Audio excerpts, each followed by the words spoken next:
Welcome to the spiritual storytelling channel, The First Beliefs. And here is the story. The dark ritual of the Viking sorceress. The wind began to change before anyone realized it. Not stronger, not colder, but different, as if it no longer belonged to this forest. As if something unseen had taken hold of it and gently pulled it off its natural path, letting it drift through the tall, dark trees and coil slowly into the clearing where they had gathered after the last light of day had faded. No one called for the others. No signal was given, and yet one by one they came, their footsteps pressing into the damp, cold leaves, producing sounds so faint they were almost swallowed by the silence itself, until a wide circle formed, each person standing at just enough distance from the next, no one touching, no one holding eye contact for too long, as if an unspoken boundary existed between them. And at the center, where a low fire burned in uneven pulses, stood her, the woman no one dared to name aloud, not because they did not know her name, but because speaking it on a night like this would carry more than just sound. It would mean something, and none of them were ready to face what that meaning might bring. She stood alone, unsupported, unguarded, and yet the entire circle seemed to orbit her presence as if she were the axis of something far greater than themselves. Her long, dark hair falling over her shoulders, absorbing most of the weak firelight and only reflecting the slightest movement. When the wind brushed past, her body not completely still, holding a subtle rhythm that could only be noticed by those who stared long enough. Not a movement driven from the outside, but something deeper, something internal, as if she were balancing between two states at once.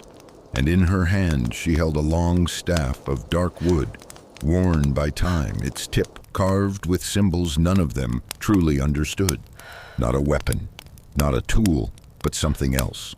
Something that felt like a bridge between things that could not be defined by sight alone, while the fire crackled softly in dry, repetitive pulses that tonight felt less like sound and more like a heartbeat beneath everything that was about to unfold. At the edge of the circle, a man clenched his fists until his knuckles turned pale.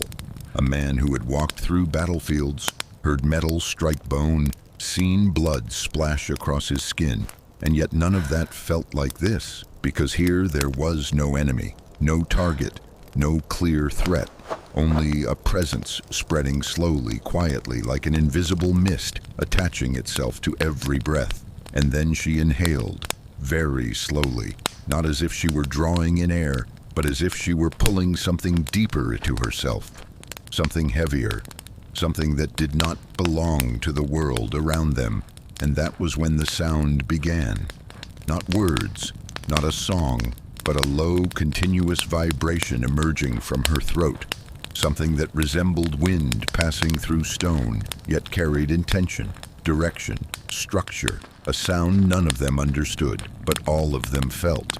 And it did not spread outward to be heard. It sank downward into the earth beneath their feet, as if whatever she was calling was not above them, but below. Her body began to move, not trembling from fear or cold, but vibrating with control. Each subtle motion aligned with a rhythm only she could feel, and the staff in her hand lowered slowly until it touched the ground, producing a soft, dry sound that echoed unnaturally clearly in the silence, causing several people to hold their breath without realizing it. The fire shifting slightly as the wind changed direction again, a woman at the outer edge stepping back unconsciously, while at the center the sorceress did not open her eyes, or perhaps she no longer saw the world the way they did. The sound from her throat deepening, layering upon itself, uneven, fractured, yet growing heavier as if multiple voices were merging through a single source, her body tilting forward and back, rotating slightly, reacting to something unseen, while the staff followed each movement with quiet precision, neither fast nor slow, just exact, and a young man swallowed hard, his gaze fixed on the empty space behind her, as if expecting something to emerge, but nothing appeared. No shape, No movement, only a presence, the air thickening, the space between them no longer empty. She inhaled again, deeper this time, and the sound stopped, leaving behind a pause so tense it stretched every nerve. And then she exhaled, and what followed was no longer entirely human. No one spoke, no one dared. The staff lifted slightly and struck the ground again, the fire flaring higher in a way that did not follow the wind. A man turning his head away, unable to endure the sensation of being watched even though no one was looking at him, except perhaps her, because when her eyes opened, they did not focus on anyone. They pierced through the space itself as if she were looking at something beyond this world, and the sound returned, faster now, uneven, urgent, as if something was pushing through too quickly, her body leaning harder, the staff holding her like an axis as she rotated slowly, the circle widening instinctively without any command because they all felt it.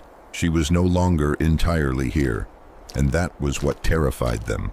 The sound broke into shorter, sharper bursts, pressing between breaths as her body snapped forward and back, not losing control but being pulled between opposing forces, the staff driving deeper into the earth as the fire surged again, unnaturally, the light exposing the tension in her jaw and throat, as if words were being forced back before they could exist.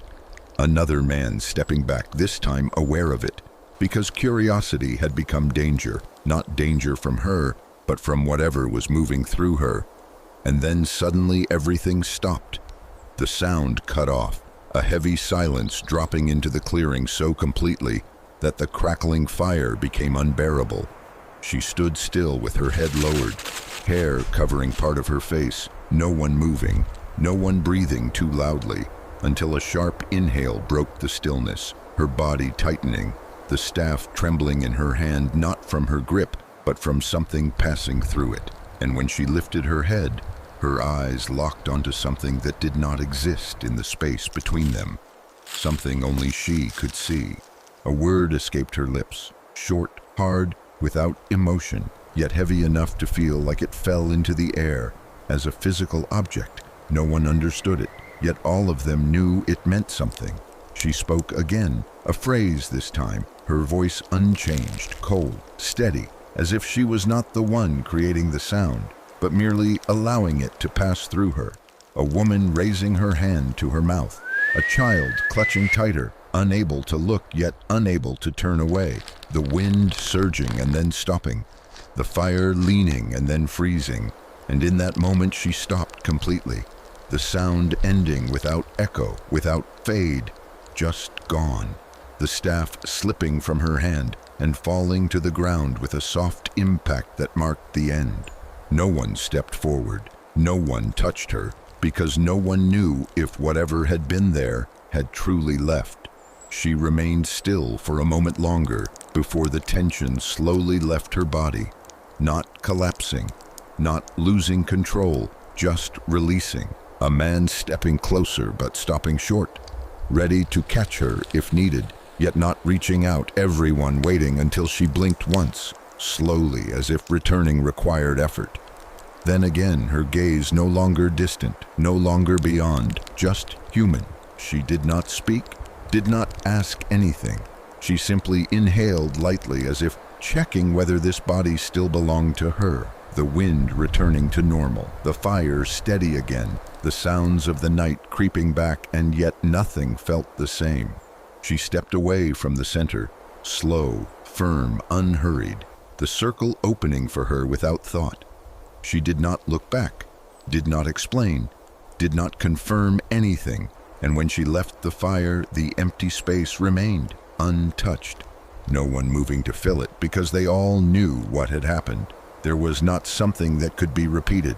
A man finally bending down to pick up the staff, hesitating before touching it, then lifting it anyway, feeling it colder than expected, heavier than he remembered, saying nothing, as he held it briefly before placing it back beside the fire, and no one asked what she had seen. No one dared, because the most terrifying thing was not the answer, but the possibility that the answer was never meant for them.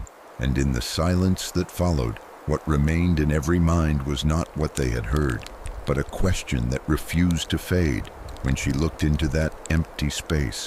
What looked back at her